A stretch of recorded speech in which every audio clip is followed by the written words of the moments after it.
जय हिंद दोस्तों। आज मैं बहुत ही महत्वपूर्ण मुद्दे पे बात करने जा रहा हूँ। बहुत लोग केस लड़ते हैं या केस लड़ना पड़ सकता है किसी भी परिस्थिति में, या फिर कभी ज़रूरी पड़ जाता है। आपको सिविल मैटर हो, कोई क्रिमिनल मैटर हो गया, कोई मामला हो गया, ठीक है आप केस नहीं कर रहे हैं, आप पर कोई केस हो गया। तो आज मैं क्या बताऊँगा, आज मैं आपको बताऊँगा कि advocate, lawyer, barrister, attorney, advocate general, ये सब होता क्या है, मतलब इन सभी में क्या क्या अंतर होता है। तो लोग सीधा समझते हैं कि ये वकील है, ये एडवोकेट है, इनको मैंने केस दे दिया, ये केस लड़ रहा है। लेकिन आपको जानना पड़ेगा कि एडवोकेट में भी बहुत सारे कैटेगरी होते हैं। आप सुने होंगे, लॉयर के बारे में भी सुने होंगे, एडवोकेट के बारे में भी सुने होंगे, बैरिस्टर भी सुने होंगे, उसके बाद एडवोकेट जनरल भी सुने होंगे, आप अटॉर्नी भी सुने होंगे। इसके अलावा भी बहुत सारे पद हैं। तो इसमें आपको समझना पड़ेगा कि मैं किसे केस दे रहा हूँ, किससे केस लड़वाऊँ तो बढ़िया रहेगा, कौन सा लीगल होता है, कौन सा इलीगल होता है, किसके पास पावर होता है, किसके पास क्या अधिकार होता है, ये सारा चीज़ आपको जानना जरूरी है। तो इससे क्या होगा कि आपको भविष्य में भी जरूरी नहीं कि अभी आप केस लड़ रहे हैं, भविष्य में भी आप केस लड़ेंगे कभी, तो आपको ये काम आएगा। इसीलिए पूरा वीडियो देखिए। और ख़ास तौर पर जो लॉ की पढ़ाई कर रहा है तो उसके लिए और भी बेहतर होगा, उनको जानकारी होगी इन सभी चीज़ों की। लेकिन जो आम पब्लिक है उनके लिए तो ये बहुत ही ज़रूरी है, क्योंकि ज़्यादा जरूरी उन्हीं को होता है। तो पूरा वीडियो देखिए, वीडियो तो पूरा आपको देखना ही है। और इस वीडियो को लाइक करिए, आपसे रिक्वेस्ट है कि इस वीडियो को लाइक करना आप ना भूलें। तो लाइक करना ही है आपको, तो लाइक आपने कर दिया। और जो भी मन में सवाल प्रश्न होगा, इसमें जो मैं बता रहा हूँ वो तो ठीक ही है, इसके अलावा जो भी मन में सवाल प्रश्न होगा वो आप कमेंट बॉक्स में लिखेंगे। कमेंट बॉक्स में लिखेंगे तो मैं उस पर वीडियो बनाने का प्रयास करूंगा। एक एक टॉपिक करके चुन के मैं वीडियो जरूर बनाता हूँ। जैसे ये वीडियो बना रहा हूँ, ये किसी के सवाल के जवाब में ही है, लेकिन है एक आदमी का सवाल, लेकिन ये हर आदमी के काम का सवाल है। तो पहले मैं आपको बता दूँ, एडवोकेट होता क्या है, एडवोकेट कौन होता है। तो एडवोकेट को हिंदी में आपको पता ही होगा कि अधिवक्ता बोलते हैं। एडवोकेट को हिंदी में अधिवक्ता बोलते हैं।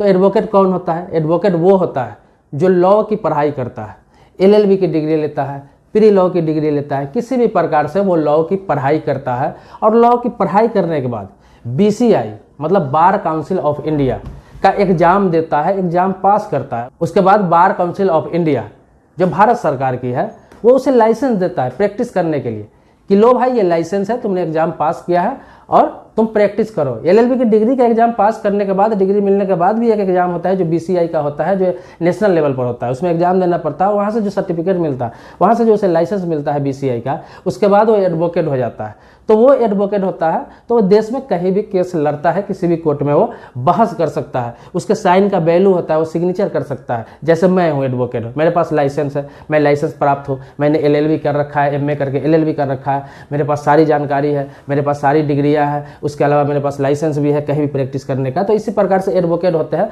तो उनके पास सारा, इसलिए उन्हें अधिवक्ता बोलते हैं। अधिवक्ता का मतलब होता है अधिकार दिया हुआ वक्ता, मतलब कि कोई वक्ता है जिसे अधिकार दिया गया हुआ है सरकार की तरफ से कि आप किसी के पक्ष को रख सकते हैं, चाहे वो पीड़ित पक्ष हो या अपराधी पक्ष हो, कोई भी पक्ष हो, किसी का भी पक्ष वो कोर्ट में रख सकता है और उसके लिए लड़ सकता है। तो ये अधिकार जो सरकार की तरफ से उसे मिलता है, BCI की तरफ से मिलता है, बार काउंसिल ऑफ इंडिया की तरफ से मिलता है, उसे हम अधिवक्ता कहते हैं, उसे हम एडवोकेट कहते हैं। तो ये एडवोकेट आप जान गए। अब जानते हैं लॉयर। आपने सुना होगा लॉयर लॉयर लॉयर लॉयर, हर जगह सुनते हैं, बहुत ईजी शब्द है लॉयर, एडवोकेट और लॉयर सुनते हैं। लोग समझते हैं कि एडवोकेट और लॉयर एक ही होता है, लेकिन मैं आपको लॉयर के बारे में बता दूं। लॉयर वो होते हैं, लॉयर उसे बोलते हैं जो सिर्फ लॉ की पढ़ाई किए हुए रहता है, लॉ की LLB किया हुआ हो, प्री लॉ किया हुआ हो, या किसी भी माध्यम से लॉ की उसने पढ़ाई की है और डिग्री लिया है, पढ़ाई करके डिग्री लिया है, लेकिन उसके पास लाइसेंस नहीं होता है, उसके पास अधिकार नहीं होता है, उसके पास पावर नहीं होता है। मतलब कि ना वो केस खुद खड़ा होकर किसी कोर्ट में नहीं लड़ सकता है, ना ही किसी एफिडेविट पर सिग्नेचर कर सकता है, ना ही किसी डॉक्यूमेंट्स, लीगल डॉक्यूमेंट्स पर उसका सिग्नेचर मान्य होगा। वो लॉयर होता है। मतलब कि सिर्फ लॉ की उन्होंने पढ़ाई किया हुआ है, लॉ की उनके पास नॉलेज हो सकती है, पढ़ा हुआ नॉलेज, प्रैक्टिकल नहीं, पढ़ा हुआ नॉलेज हो सकता है, लेकिन उसके पास लाइसेंस नहीं होगा, उसके पास अधिकार नहीं होता है, वो कहीं भी केस लड़ नहीं सकता है। हाँ, भले ही जो पढ़ाई किया है उतना सलाह दे सकता है, उसे हम लॉयर कहते हैं। लॉयर अक्सर देखते होंगे कहीं पे ऑफिस खोल के भी बैठे रहते हैं, सलाहकार केंद्र खोल के बैठे रहते हैं, वहाँ पे वो सलाह देने का सिर्फ काम करते हैं। लेकिन जब केस लड़ने की बारी आती है तो किसी और को भेजते हैं या फिर किसी एडवोकेट को वहाँ पे हायर कर लेते हैं, तो वो लॉयर होते हैं। लॉयर सिर्फ जो लॉ की पढ़ाई करके सिर्फ डिग्री ले रखा है उसे लॉयर बोलते हैं। तीसरा आते हैं बैरिस्टर। बैरिस्टर भी आपने सुना होगा, पहले के ज़माने में आप सुने होंगे, अंग्रेज के ज़माने में तो खास तौर पर सुनने का मिलता था। जब हम लोग ज़्यादा पढ़ाई करने लगते थे और गांव में है कि बहुत कम पढ़े लिखे लोग रहते थे, तो अक्सर जब पीछे में जब बातें होती थी तो गांव के औरतें, गांव के बड़े बुजुर्ग ऐसे कहते थे, अरे फलाना के बेटा तो पढ़ रहा है, पढ़ के बैरिस्टर बनेगा, बड़का बैरिस्टर बन जाएगा, मतलब मजाक उड़ाता था लोगों को। तो उसे बैरिस्टर जानते हैं, बैरिस्टर होता ही है, वाकई में बैरिस्टर होता था, लेकिन पहले होता था। बैरिस्टर अभी भी होता है लेकिन उसका कोई काम नहीं है हमारे भारत में, लेकिन बैरिस्टर पहले के ज़माना में होता था। बैरिस्टर किसे बोलते हैं? बैरिस्टर हम उसे बोलते हैं जो ब्रिटेन से पढ़ाई करके आया हुआ है, इंग्लैंड से पढ़ाई करके आया है। तो इंग्लैंड से सिर्फ पढ़ाई करने से बैरिस्टर थोड़ी हो जाता है। इंग्लैंड में वो लॉ की पढ़ाई किए हुआ है, मतलब इंग्लैंड में जाके यही पढ़ाई जो LLB हम यहाँ करते हैं, प्री लॉ यहाँ करते हैं, जो कोर्स करते हैं, लॉ की पढ़ाई करते हैं, और वहाँ जाकर जो लॉ की पढ़ाई करता है और वहाँ से डिग्री लेकर आता है, उसे हम बैरिस्टर कहते हैं। तो बैरिस्टर पहले के ज़माने में इसलिए होता था कि आपको पता है कि 1947 तक हमारे देश में अंग्रेजों का शासन था, अंग्रेज शासन कर रहे थे। उससे पहले तो हमारे देश का संविधान भी नहीं था, देश जैसे तैसे राजाओं के हुकूमत में चल रहा था, और जो अंग्रेज कानून बनाते थे वही कानून चलता था। तो लोग लॉ की पढ़ाई करने के लिए ब्रिटेन जाते थे, इंग्लैंड जाते थे। क्यों जाते थे? क्योंकि इंग्लैंड का यहाँ पर शासन था, ब्रिटेन का यहाँ पर शासन था, उसका लॉ यहाँ पे लागू था, उसका कानून यहाँ पे लागू था। तो उसी का लॉ पढ़ने के लिए लोग यहाँ वहाँ जाते थे। बाबा साहेब भीमराव अम्बेडकर, जवाहरलाल नेहरू, यहाँ तक कि महात्मा गांधी, बहुत सारे लोग हैं जो बैरिस्टर थे और उन्होंने इंग्लैंड से, ब्रिटेन से पढ़ाई करके आया हुआ था और बैरिस्टर बन के आए थे ताकि वो जानकारी हो और लॉ का प्रयोग करके अपने देश की आज़ादी में महत्वपूर्ण भूमिका अदा करें। तो वो लोग बैरिस्टर कहलाते थे। तो लंदन से पढ़ के आते थे इसलिए कि यहाँ संविधान नहीं था। तब तो अपने देश में संविधान हो गया 1950 के बाद, कानून सारा बन गया। अब तो लॉ की पढ़ाई यहीं होती है और हमें भारत की लॉ जानने की ज़रूरत है। बाहर के लॉ से मुझे क्या मतलब है कि इंग्लैंड में क्या चल रहा है और अमेरिका में क्या लॉ है, वहाँ लोकल लॉ उनके ज़रूरत का काम आएगा। हमारा यहाँ ज़मीन विवाद हो रहा है, यहाँ हमारा यहाँ भाई से लड़ाई हो रहा है, यहाँ हमारा सिविल मैटर है, यहाँ मेरा क्रिमिनल मैटर है, तो यहाँ पर यहाँ का लॉ जानना जरूरी है। हमें यहाँ संपत्ति विवाद है, कुछ भी है तो यहाँ का लॉ जानना जरूरी है। अमेरिका का लॉ, ब्रिटेन का लॉ जान के तो हम लोग कुछ करेंगे नहीं। तो पहले लोग करता था वो बैरिस्टर कहलाते थे, तो उसे हम बैरिस्टर कहते हैं। बैरिस्टर का मतलब है आप कोई भी केस उसको देने से कोई फायदा नहीं, छोटा मोटा केस तो उसके लिए कोई मायने ही नहीं रखता, उसको कुछ समझ में भी नहीं आएगा। और बड़े बड़े जो इंटरनेशनल लेवल के कुछ केस होते हैं, केसेज होते हैं जिसमें वो हस्तक्षेप कर सकते हैं, सलाह दे सकते हैं, लेकिन ये जो केस होता है अपने भारत का केस है, इंडिया का केस है, उनसे ज़्यादा उनको कोई मतलब नहीं है, कोई जानकारी भी उनके पास नहीं होता है, लोकल लॉ का उनके पास उतना जानकारी भी नहीं होता है। तो अब आगे बता रहे हैं आपको PP के बारे में, जिसे पब्लिक प्रोसिक्यूटर कहते हैं, जिसे आप लोग सरकारी वकील कहते हैं। आम भाषा में सरकारी वकील क्या होता है, सरकारी वकील कौन? सरकारी वकील सीधा भाषा में जो पब्लिक प्रोसिक्यूटर होता है वो सरकारी वकील होता ही नहीं, वो सरकार की तरफ से पक्ष रखता है, सरकार की तरफ से लड़ता है, पीड़ित पक्ष की तरफ से लड़ता है, इसीलिए लोग उसे सरकारी वकील कहते हैं। तो वकील तो सब वही होता है जो सबको BCI ने लाइसेंस दे रखा होता है।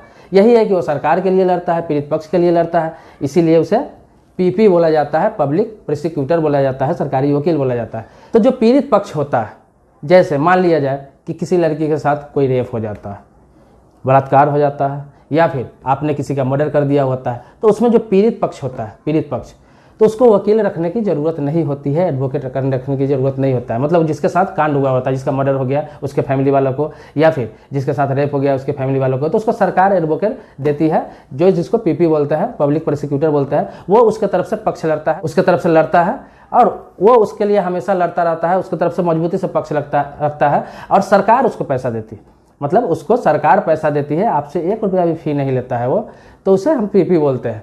और दूसरा पक्ष जो प्राइवेट पक्ष की तरफ से लड़ता है, अब अगला बता देते हैं, प्लीडर होता है। एक प्लीडर होता है जो प्राइवेट पक्ष की तरफ से लड़ता है, बिना पैसा के लड़ता है, उसे प्लीडर बोला जाता है। उससे भी सरकार पैसे देती है, उसे भी सरकार पैसे देती है, लेकिन उसका काम क्या रहता है कि जैसे कि आपके पास पैसा नहीं है, आप गरीब पक्ष के हैं, लेकिन किसी कारणवश कोई केस में फंस गए, कोई मामला में फंस गए, आपके पास एडवोकेट नहीं है, तो जब कोर्ट में अपनी आप बात रखेंगे कि मेरे पास पैसा नहीं है, मैं गरीब हूँ, या फिर आर्थिक स्थिति मेरी ठीक नहीं है, तो आपके प्लीडर बहाल किया जाएगा, एक एडवोकेट दिया जाएगा आपको, और वो आपके पक्ष रखेगा, आपके तरफ से लड़ेगा, सरकार उसका फी देगी, तो वो प्लीडर कहलाता है, जिसे हिंदी में हम अभिवचनकर्ता कहते हैं। तो प्लीडर और PP दोनों आप समझ गए, मतलब लोक अभियोजक और अभिवचनकर्ता, तो ये दोनों 2 चीजें हैं, लेकिन दोनों को पैसा सरकार देती है। तो ये दोनों आप समझ गए। अब आगे बता रहा हूँ, आगे भी है और भी बचा हुआ है।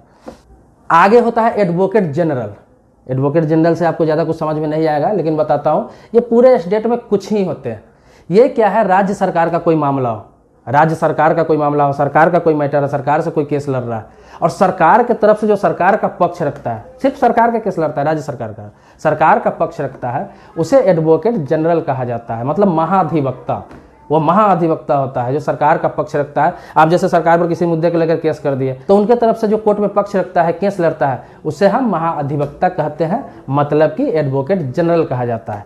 तो आगे बता रहा हूँ कि एक अटॉर्नी जनरल होता है। अटॉर्नी जनरल वो होता है जो भारत सरकार का केस लड़ता है, राज्य सरकार का केस तो एडवोकेट जनरल लड़ता है, और ये जो भारत सरकार का केस लड़ता है वो अटॉर्नी जनरल होता है। तो अटॉर्नी जनरल जो भारत सरकार पर कोई केस हो जाता है, भारत सरकार का जो पक्ष रखता है कोर्ट में किसी भी कारण से, उनको महान्यायवादी कहा जाता है, जो भारत सरकार की तरफ से पक्ष रखते हैं, भारत सरकार की तरफ से जो लड़ते हैं किसी भी केस में। जैसे कि कोई योजना के बारे में हो या फिर किसी प्रकार के कुछ पूछना है, किसी कारण से कोई आपने याचिका डाल रखा है ये सुप्रीम कोर्ट में, या फिर सरकार पर किसी तरह का आरोप लगाकर आपने याचिका डाल दिया है, सरकार की तरफ से जो बोलने आते हैं एडवोकेट, जो अधिवक्ता बोलने आते हैं, उसे हम महान्यायवादी कहते हैं। तो वो सरकार की तरफ से, भारत सरकार की तरफ से एडवोकेट जो रहता है, जो उनका पर्सनल होता है सरकार का, तो वो सरकार की तरफ से सरकार का पक्ष रखने के लिए आते हैं, वो अटॉर्नी जनरल कहलाते हैं, महान्यायवादी वो कहलाते हैं। तो मैंने आपको बताया, कई प्रकार बताया कि कितने तरह के वकील होते हैं, कौन एडवोकेट होते हैं, किन्हें पावर होता है, किन्हें नहीं होता है। तो आपको आमतौर पर सिंपल जानकारी के लिए बता दूं कि आपको कभी जरूरत पड़े केस लड़ने की, कोई केस लड़ने की जरूरत पड़े या फिर आप केस लड़ रहे हैं, तो आपके जानकारी के लिए आपको बता दूं कि आप किसी केस में फंसे हुए हैं या कोई केस लड़ रहे हैं या फिर किसी ने आप पर केस कर दिया है या फिर आप किसी पर केस कर दिया, कोई भी मामला हो, किसी प्रकार का मामला हो, तो आप डायरेक्ट एडवोकेट से जाके मिले। जो अधिवक्ता होते हैं, जो ऑथोराइज होते हैं, जो लाइसेंसधारी होते हैं, उनसे जाकर मिले, जो एडवोकेट कहलाते हैं वाकई, तो उनसे जाकर मिले, वो आपका सारा मामला देखेगा। इससे फ़ायदा क्या होता है कि वो प्रैक्टिकल उनके पास जानकारी होती है, प्रैक्टिकल जानकारी होती है, वो आपका केस भी लड़ेंगे, आपको सलाह भी देंगे। लेकिन जो लॉयर होते हैं वो आपका न केस लड़ पाएंगे, न उनका कोई ऑथोराइज होता है, वो सिर्फ आपको सलाह दे सकते हैं। अगर लड़ने की बारी आएगी तो किसी और को भेज देंगे, किसी और को हायर कर लेते हैं। अगर आप पीड़ित पक्ष है, आपके साथ कोई घटना हो गया है, कोई हादसा हो गया है, किसी ने आपको सर फोड़ दिया है या फिर 307 है, 302 है ये लगा हुआ है, या फिर आपके घर में किसी का मर्डर हो गया हुआ है, या फिर बहुत बड़ा घटना हो गया है, कोई मतलब जो गंभीर घटना कुछ हो गया, तो आपको एडवोकेट रखने की जरूरत नहीं है। लोग रखते हैं लेकिन आपको रखने की जरूरत नहीं है। आपको जो पीपी मुहैया कराया जाएगा, जो पीपी मिलेगा, जब कोर्ट में केस जाएगी, कोर्ट में जब केस चली जाएगी आपको, तो वहाँ पे पीपी आपको मिलेगा, पब्लिक प्रोसिक्यूटर मिलेगा, और वो आपका केस लड़ेगा। आपको करना क्या है कि अलग से एडवोकेट आप ना भी रखते हैं, आपको उनसे मिलना है पीपी से, और पीपी को हमेशा संपर्क में रखना है और हर चीज़ उपलब्ध कराते रहना है। वो जो बोले, जो आपको उपलब्ध कराने के लिए बोले, हमेशा गवाह हो, सबूत हो, जब आपको बुलाया जाए तब आप हाजिर हो, तो आपको रखेंगे। तो आपको अलग से एडवोकेट रखने की जरूरत नहीं होगा, और वो आपको मन से लड़ेंगे, क्योंकि जितना अच्छा वो लड़ेंगे उतना अच्छा उनको फी मिलता है। अगर केस जीतेंगे तो और अच्छा फी उनको मिलता है, तो उनका भी एक टारगेट होता है। तो उनसे संपर्क में आप रहेंगे तो आपको एडवोकेट करने की जरूरत नहीं पड़ेगा, सरकार आपको दे रखा होता है एडवोकेट। तो दोस्तों वीडियो थोड़ा लंबा हो गया है, लेकिन जानकारी मैंने बहुत महत्वपूर्ण दिया है। वीडियो लंबा इसलिए हो जाता है कि मैं एक एक जानकारी को रखता हूँ, मैं उस शब्द का कम इस्तेमाल करता हूं जो कानून की किताब में लिखा होता है, क्योंकि वो शब्द इतना गहरा होता है, गंभीर होता है और इतना पेचीदा होता है कि बहुत कम लोगों को समझ में आता है। तो उसी को मैं हल्का करके ऐसी अपनी भाषा में समझाता हूं ताकि आप आसानी से समझें। तो थोड़ा समय दें मेरे वीडियो में और देखें, आपको बहुत सारी चीज़ों की और जानकारी होगी। अगले वीडियो तक आप बने रहें, अगले वीडियो का इंतजार करें। मेरे चैनल पर आप नए आए हुए हैं तो चैनल को सब्सक्राइब जरूर कर लीजिए। आपसे रिक्वेस्ट है, इस चैनल को सब्सक्राइब कर लीजिए। अगर आपने कर रखा है, सब्सक्राइब कर रखा है, तो इसके लिए बहुत बहुत धन्यवाद देता हूँ आपको। अगले वीडियो में मिलते हैं। जय हिंद दोस्तों।